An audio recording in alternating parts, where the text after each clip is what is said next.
Hello again, and it's time for another project. Today we're going to route out this cartoon dog. It's one of those that you see on top of a gate or a fence, and the idea, you fasten it on the top and it looks like he's looking over the top of the fence here. We'll see hopefully once it's completed. Now we've printed the image off. I stuck it to 3/4 of an inch fencing wood. I actually glued 2 pieces together, clamped that down, a little sanding over, and hopefully that's nice and solid, and that should be plenty for what we want. And then we just simply put that image on, and I like to put good old carbon paper underneath. Get a nice pen, pencil, and let's just go around the full piece like so, just drawing around. It's all part of the procedure for me. I have seen people stick that straight to the wood and route over the top. Well, it's just a mess for me personally. It didn't work out, so I just prefer just to carbon paper, and there's our image all nicely transferred, and we'll have no problem with that. Now you might notice by looking at that, there seems to be a lot of numbers involved. The idea with this one, now the easy option is literally just to route out with a CNC bit or a small liner bit, profile bit. You could just route out all the lines, put a bit of black paint in there, sand it down, and then basically paint your separate colours. That would work as a project. For me personally, we're going to make it a little bit harder today. We're going to give it some depth, so it's going to be in 5 levels.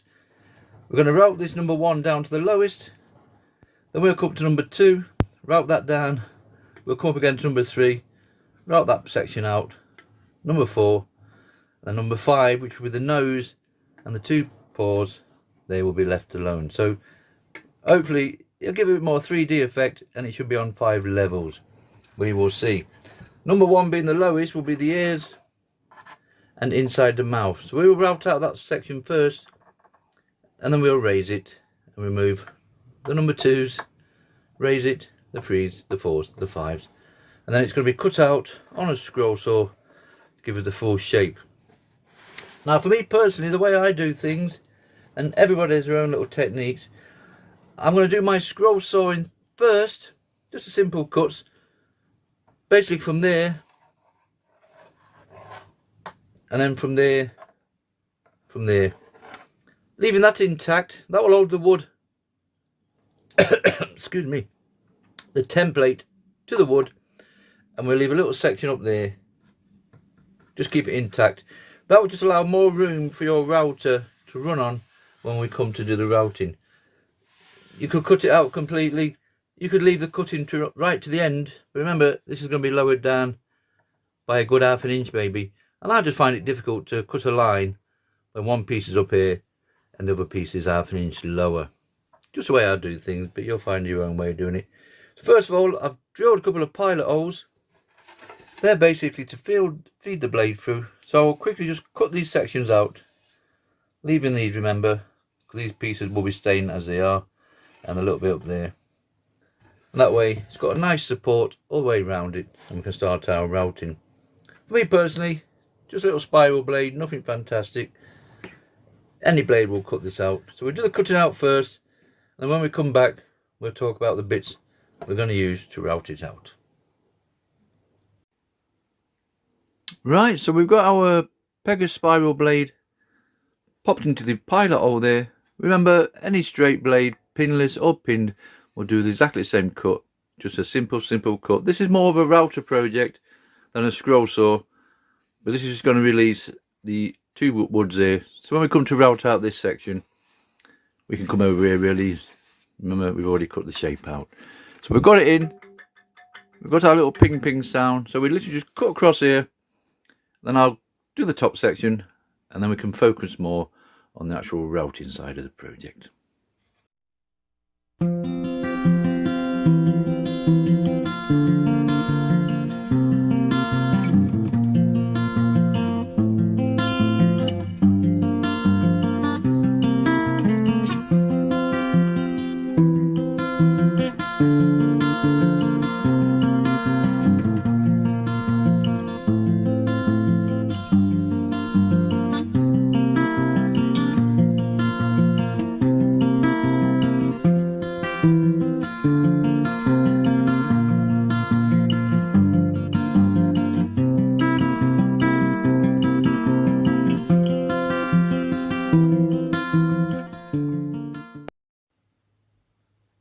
Right, that's it for now for the scroll saw. You can more or less see we've cut all the way around there. In fact, if we bring it on the other side, you can see we've cut all the way around and we've done that top section. Now that works out in our favour because we're going to route all this down. We can just literally skim over the top of that if we wanted to. Remember, we've already cut it out. And this section here is going to leave it all intact. It just gives enough room for your router to work on. No doubt you could cut it all out to start off with and put some wood at the back, or maybe put tape at the back to hold it in place. But I find that now will be nice and solid enough to work on the routing side of things. Once we've completed all that, we'll simply come back, cut round those two paws and that little section there. That's going to hold it all in place. Now it's going to be on 5 levels, hopefully. It's 3/4 inch thick wood. I would have liked a little bit more. What I've basically done is just marked off on the side piece of wood there, if you can see. There will roughly be our 5 levels. So number 5, 4, 3, 2, and then the one piece which would be the lowest section will be this piece here. I'm hoping this is making sense, to be honest, but you'll certainly see as we progress with the project. So once we put our router bit in, we'll set it to the deepest point. Now if that's too much, we'll go halfway and we can cut it out halfway, and then if you just go over it again. Sometimes you need second cuts. Don't go too deep with your router bit. You're just going to burn the bit out, break it, or even damage your router itself. So you're better off taking a little section out. You can always go over again and do a little bit more. And for the lines on this one, and there is bigger pieces, I can just show you quickly. These straight flush bits were all I used back in the day, and I've just tried one on this corner piece here. Just get that in, and that routes out fine. But the thing with these, they're quite aggressive and it's quite wide. And when we come to that section, we're not going to get into that piece here. It'll just make it it will round it off too much. And there's just certain areas going down either side. This might be a bit fragile, so I'd rather just go around with the CNC bit and the end milling bits, which I'm going to show you now. And if it is a bit slow, we might pop one of these on to remove the bigger sections. But for now, we'll stick with our little CNC bits.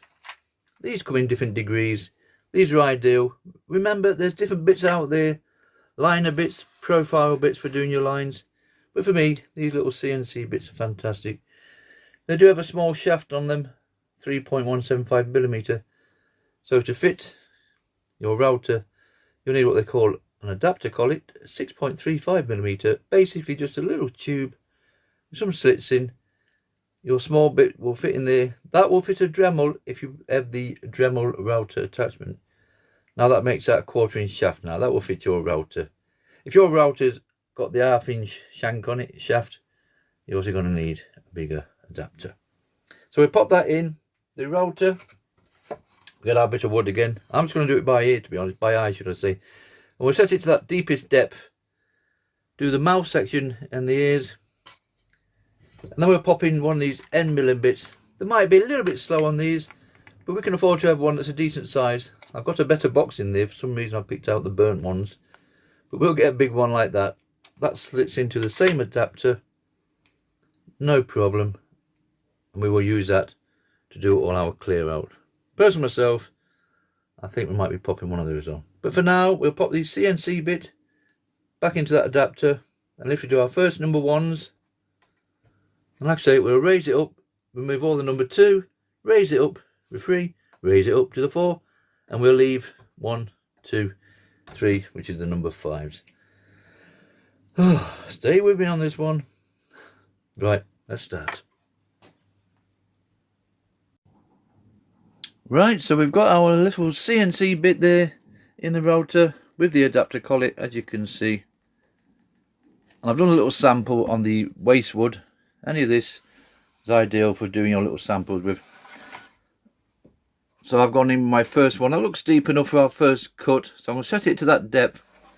And if it doesn't look deep as we want it, we will literally just go over it all again. So let's go around this number 1 section with the deepest cut first.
Right, so we've gone round the deepest section so far. Remember, we only had to focus on the side sections here and there. We've already cut this out, so there's no need to worry about there. We can route this out and just come off the edge of there. I don't want it to interfere with anybody. It's a bit powdery, this wood today, and we've also gone inside the mouth there. So we're going to remove these 3 sections, hopefully. That still gives us enough area for our router to work on. Remember, because we've left it in the framework. So this section here, which is quite big, I'm going to pop on one of these straight flush bits. I will put links into the description, eBay or Amazon for me, because it's going to come out fairly easy. Remember, we've already separated it there and all around there, so we can just go over this as rough as we like and remove those sections. Obviously, when we come into these more tighter areas, we're not going to be able to use something as big as that, because it just won't fit inside there. You'll see as we go along, but let's remove these 3 sections first, and hopefully it'll take a little bit more shape and make sense what we're talking about. Right, so we've got that straight flush bit in the router there, as you can see. They have a 1/4 inch shaft on them, so you don't need the adapter collet. That will just fit straight into your router. And I've set it to that depth over there. Just make sure we've got the right depth on it, and that'll be fine. And you can see there with the router, unfortunately my router's got quite a small base on. Some people like to make their own acrylic bases, twice the size of this, and that will give you enough room to work around on this piece of wood. So as we start moving more and more, there's just enough for these points of contact to hopefully keep it in place. Right, let's remove these 3 sections now and see what we've got.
Right, so there's our first level, nearly done. I want to go down just a little bit more.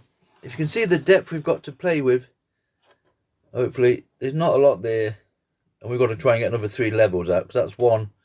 We've got to get a 2, a 3 and a 4 kind of thing, so we might need to go down a little bit more. Now those straight flush bits I've shown you, they clear out in no time, but they are quite aggressive and they don't leave such a nice finish. You can see more or less it just rips them out, and you know, it does a job, but not as nice as my little end milling bit. So I'm going to skim over this one off camera again, just to lower it slightly with one of these little end milling bits here. These are ideal because they all route out the bottom section as well as the side section, so we can come in and just give it a general tidy up around here, around these sections here. So I'll do that first, and then when we come back we'll be on for clearing level number 2 and then 3 and so on. I'll just clear this one out first off camera. Right, so I've gone over that again with the end milling bit. I think it's still in the router. Just a little end milling bit there, just by a mill or 2, and it's just enough just to give us a bit more depth there. As you can see, we just get our screwdriver there and just put a little marker on the side, and then see there, we're not quite up to the halfway mark yet, so that still gives enough thickness for that lower section to be manageable. So that's number 1's have all gone now. Now good old number 2's, which is the next stage here. Everything we've marked with the number 2 on, we're going to lower that down another couple of mil. It's all guesswork with me, but like I said, I did have a gauge. What have I done with that? So there's our little gauge roughly. Excuse me. So that would be the one we've gone for, the deepest one, about there. So then we're going to set the router. Just see that. Maybe not. Right there. So that's our gauge so far, the depth. Near enough. So we're just going to raise it up to that next one for level 2. Obviously we'll raise it again for level 3. Level 4 and level 5 will stay with it where it is. So I've just set this router up to the right depth. And then we'll start going around the eyebrows here, around the eyes, and around the section there, mouth. Once we've lowered the jawline, obviously that will allow the tongue to stick out a bit more. Once we've gone down there with a router, we'll have a lip there, but later on we get the Dremel, we'll sand that down so it blends in nicely. Okay, let's remove level number 2. Same thing with the CNC bit, and then we're going to pop on the end milling bit, which is actually in the router now. So just do the CNC bits first.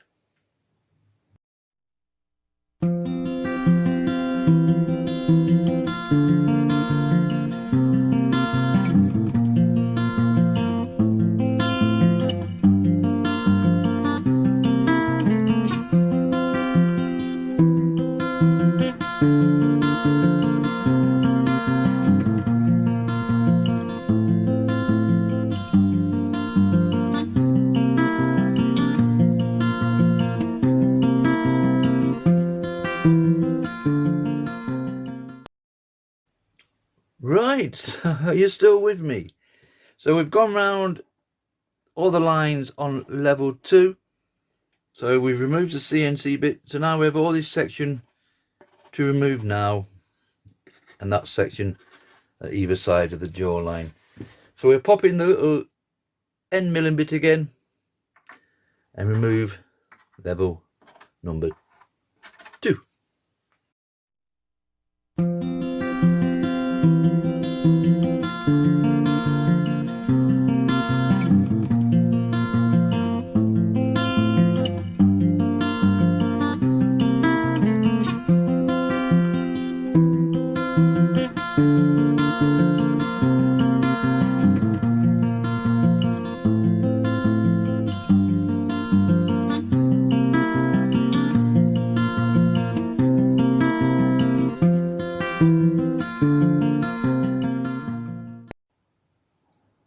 Right, hopefully you can see from that we've removed level 2 around the top of the head and the jawline itself. So that tongue's just happened, tongue, that's just happened coming out a bit more.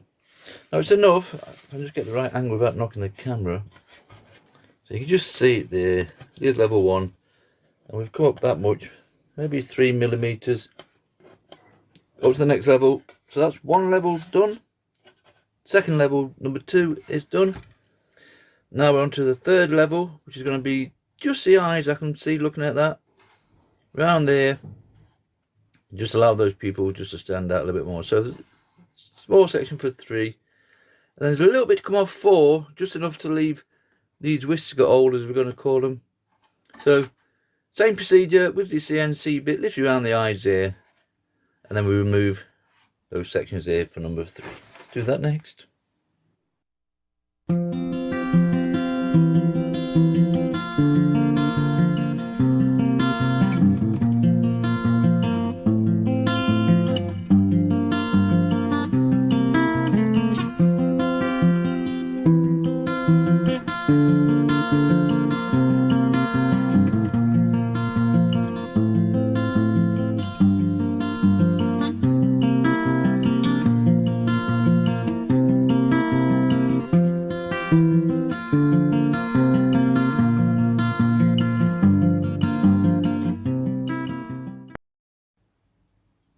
Right, so we quickly went over the eyes. Remember, that was level number 3. If I just get it to the side, you might just see there. So this was level 1, this was our deepest. We came up to level 2, which is the head. And we've come up to the level 3, which is the white of the eyes. Now it's getting tight now. This was like 3mm, this gap. Gone down to 2, probably about 1.5mm now. So I don't have a lot to play with.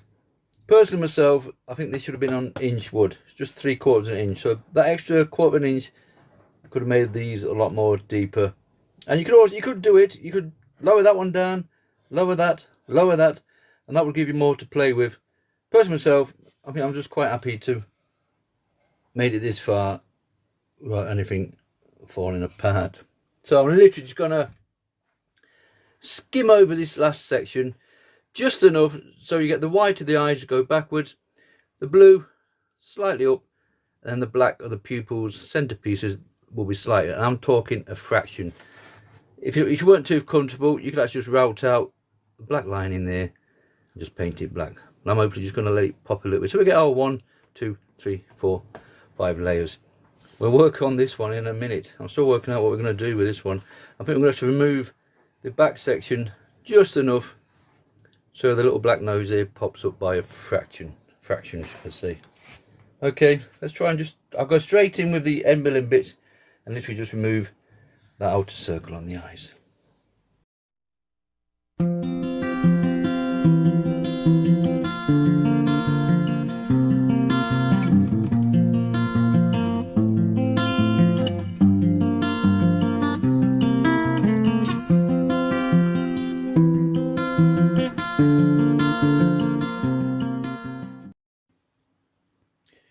Right, we've gone to our hopefully last level. So we've managed 5.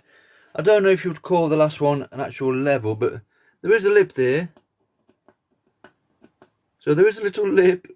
Does it qualify as a level? I don't know. So we've got 1, 2 there, we're dropping down 3, 4, and then 5. So if you just get it sideways on there, you can just about make out the 5 different levels. Now, originally I wanted to lower this either side of the cheeks here, the nose or whatever it is, just so his little black nose stands up a little bit.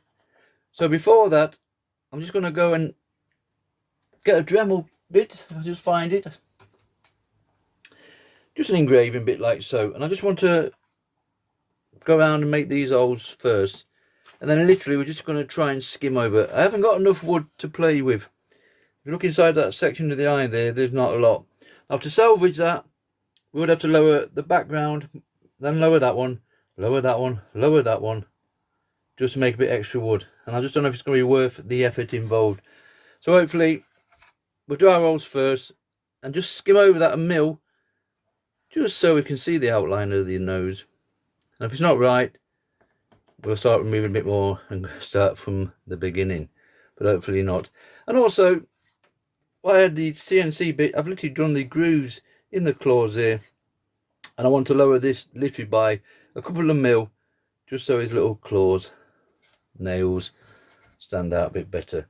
I'll play with all that next. Then when we come back, we'll pop it on the scroll saw, basically cut it out of its surround, and a bit of sanding up. We'll go in with a little Dremel, tidy it all up nicely, and then hopefully we should be on to the painting. Slow process, this one. Let's see what we can do with this nose section here first.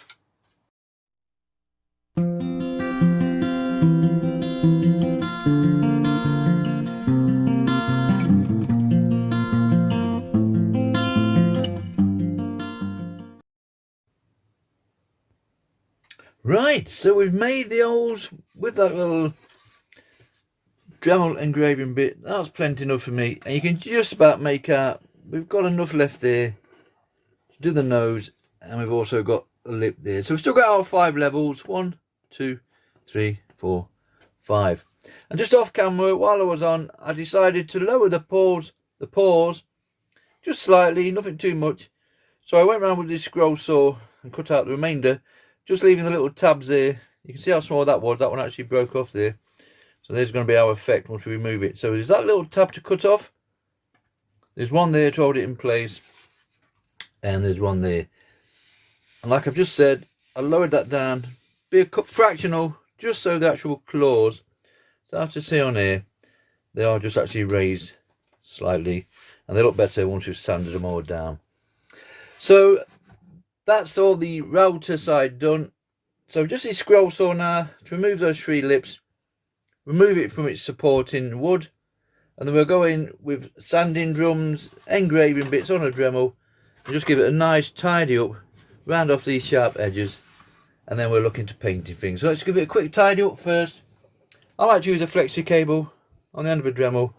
Got a sanding drum at the moment, but I do have a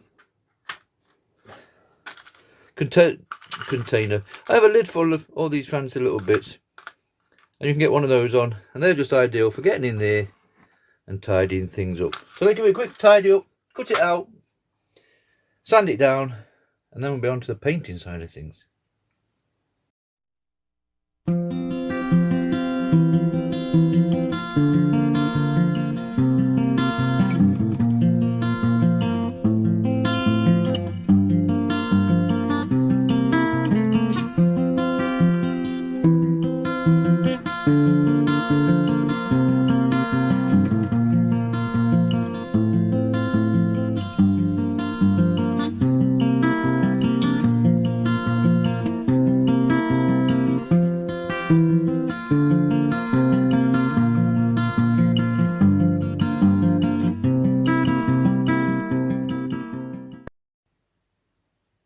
Right, that's it regarding sanding down and tidying up.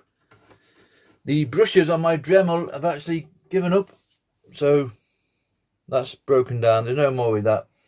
Should your Dremel ever stop on you, it will be the first thing to look for is your brushes inside. And on the 3000, my Dremel here, you literally remove that and there'll be a spring inside. I've just thrown one to one side here, if I can just find it quickly. There'll be a little spring comes out like that, and it should have a what they call a brush on the end, a bush brush. Here's one very similar, and this one comes out of my router. So that's carbon, and that causes friction as the motor running around, and that makes your Dremel work. Same as the router. Unfortunately, this one is too big to go in there. So similar case, removing that plastic cap, putting your new one in. So I've got to order some bushes. Lucky enough, we just got away what we wanted. So there's our little piece, all nicely done now. We've rounded it off the best we can. We've tidied up these sides, and we're all ready to start painting now. So we're going to use Painter's Touch today. I don't even have the colours I want, so I'm just going to mix up random colours and see what we end up with. So Painter's Touch for me, because it is an outdoor project. I've used acrylic paints in the past and they last for so long, but I have noticed through my own mistakes that they have faded and worn in time. But these Painter's Touch ones, they certainly last a lot longer. Right, let's go indoors. We'll put the kettle on, make a nice cup of tea, and basically just start painting this one up.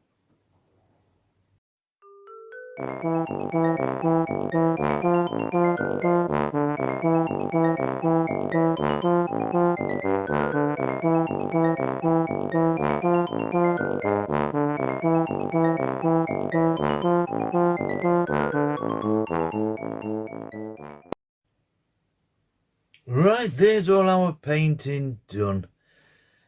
The colours are near to what I wanted. I've had to mix reds with the green to make a brown. I actually done some research on Painter's Touch and I could not find a brown paint. They do a brown spray but not a paint. I'll keep searching. So I've had to basically mix my own, and on some of these I mixed Painter's Touch with acrylic, and it is what it is. So for the back section I'll just paint that black. At one time I was going to do the brown going around so you could get the back of the dog. Painting's not my thing, and it really just wasn't worth the effort for me. But apart from that, it's all painted okay. Just to finish it off, I'm just going to spray it with some varnish. You know it's coming. Basically, just to finish it off. It doesn't matter what I use. It could be yacht varnish one day. My favourite at the moment, 151. I'll just empty any cans that are kicking about and just use them all. This one's about empty. So we'll give it a nice spraying over, 3 or 4 coats. It is a lovely day outside today, so we'll start off in here just to show you guys, and then we'll take it outside and finish it off. And that spray varnish will, 1, give it a nice shine, 2, there you go, 2, a bit more protection, and it just finished. For me personally, it just finished the project off. Plus it will darken these colours down just slightly. So we're just going to literally just spray it over like so, just enough for what you want. And then we'll go outside and we'll get the side sections done like so. And then when we come back, this little project will be finished. Right, that's it. This little project is finished. So we gave it 3 or 4 coats of the 151 varnish, if not more. It won't be the best for outdoor projects, but we'll get a couple of years out of it before it starts showing its age. If this was undercover or an indoor project, it will last certainly a lot longer. And you can see from that, it just gives it a nice shine, and everything's nicely done. I think I sprayed a bit on the back there for some reason, but that's come out okay. And that's near enough. Remember, this is just cheap old fencing wood. If you had better wood, you might get a better effect. But for me personally, fencing wood is perfect for our little projects here. And remember, we routed out all the lines with our CNC bits. And then we came in with the end milling bits. I will put description in the links in the description, should I say, for all our clear outs. We did try one of those straight flush bits. I started with these when I first started doing my little project, and they work out fine for the large areas, but they are a little bit aggressive, so I certainly won't go into any details. You could pop something off straight away. And then Pegas number 5 spiral blade, nothing too complicated there, just to cut it all out with. They cut fine. Now for painting wise, I've always used little painter's touch. They're great little paints here for outdoor projects.